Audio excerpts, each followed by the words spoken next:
Practice make a man perfect. என்ன சொன்ன மச்சான்? அனுபவமே ஒரு மனிதனுக்கு நல்ல பாடத்தை கற்றுத் தரும்னு. ஒரு எம்ப்ளாயி செலக்ட் ஆனதுக்கு அப்புறமே அவருக்கு ட்ரைனிங் கொடுக்கணும் அப்படிங்கிறது ரொம்பவே அவசியமான விஷயம் தான். ஸோ ட்ரைனிங் லெசனோட ஃபர்ஸ்ட் வெரி ஷார்ட் ஆன்சர் அதையும் கேட்டிருக்காங்க. What is mean by training கேட்டிருக்காங்க. இதுக்கான ஆன்சர் வந்து பேஜ் நம்பர் 89, 90 இருக்குங்க. Training is the act of increasing enhancing the new skill of problem solving activity and technical knowledge of an employee for doing the job themself.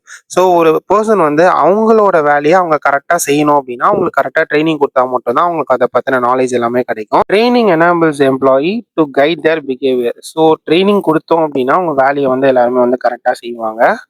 ஒரு வேலையில் இருக்கிற நுணுக்கங்களை தெரிஞ்சுக்கவும் அதை பற்றின நாலேஜை வளர்த்துக்கவும் ட்ரைனிங் வந்து ரொம்பவே அவசியம். Second question what is mentoring training method கேட்டிருக்காங்க. அதுக்கான ஆன்சர் வந்து பேஜ் நம்பர் 93 இருக்குங்க. Mentoring is the process of sharing knowledge and experience of an employee. So ஒரு கம்பெனியில் நம்ம வேலைக்கு சேரும்போது நமக்கு மென்டார்னு ஒருத்தர் வந்து அப்பாயிண்ட் பண்ணுவாங்க. ஸோ அவர் வந்து அவரோட நாலேஜ் எக்ஸ்பீரியன்ஸ் எல்லாம் நம்ம கூட வந்து ஷேர் பண்ணுவார், புதுசாக சேர்ந்தவங்களுக்கு சொல்லி கொடுப்பாரு. Mentoring is always done by the senior person. So நமக்கு முன்னாடி அந்த வேலையில் இருக்கிற சீனியர் பர்சன் நமக்கு இதெல்லாம் வந்து சொல்லுவாங்க. இது எக்ஸாம்பிள் வந்து பார்த்தோம் அப்படின்னா நமக்கு வேட்டை படத்தில் வந்து மாதவனும் அந்த தம்பிராமையை வந்து அவருக்கு எக்ஸ்பிளைன் பண்ணுவார்ல, அந்த சீன் எடுத்துக்கலாம். புதுப்பேட்டை படத்துல தனுஷ்க்கு வந்து ஒரு அண்ணா சொல்லி கொடுப்பாருங்களே.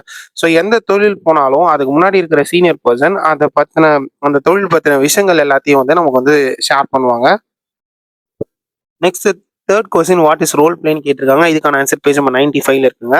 Under this method trainees are explain the situation and assigned roles. So நமக்கு வந்து ஒரு சிச்சுவேஷன் கொடுப்பாங்க, நம்ம ஆளுக்கு ஒரு ரோல் வந்து கொடுத்துருவாங்க. தே have to act out the roles assign to them without any rehearsal. So on the ஸ்பாட்ல வந்து எந்த ஒரு ரிகர்சலுமே இல்லாமல் நம்ம கொடுக்குற ரோலில் நம்ம வந்து நடிக்கணும். There are no prepared dialogue. So முன்னாடியே ப்ரிப்பேர் பண்ணுற வேலையெல்லாம் அங்கே கிடையவே கிடையாதுங்க.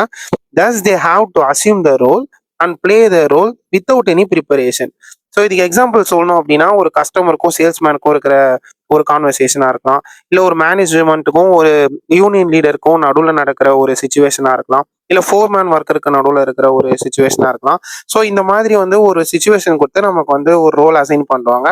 அதை நம்ம எந்த ஒரு ப்ரிப்பேர்டு டைலாக்ஸும் இல்லாமல் ஆன் த ஸ்பாட்டில் நடிச்சு காட்டணும். Last question what is learning மெத்தட்னு கேட்டிருக்காங்க. ஸோ இது வந்து பார்த்தீங்கன்னா பேஜ் நம்பர் 96 இருக்குங்க. Learning is the use of technological process. எதுக்குன்னா to access of traditional class room or office. So இது வந்து பார்த்தீங்கன்னா நம்ம வந்துட்டு இன்டர்நெட் மூலியமா கற்றுக்கிறது எல்லாமே வந்துட்டு இந்த லேர்னிங் மெத்தட்ல வருது.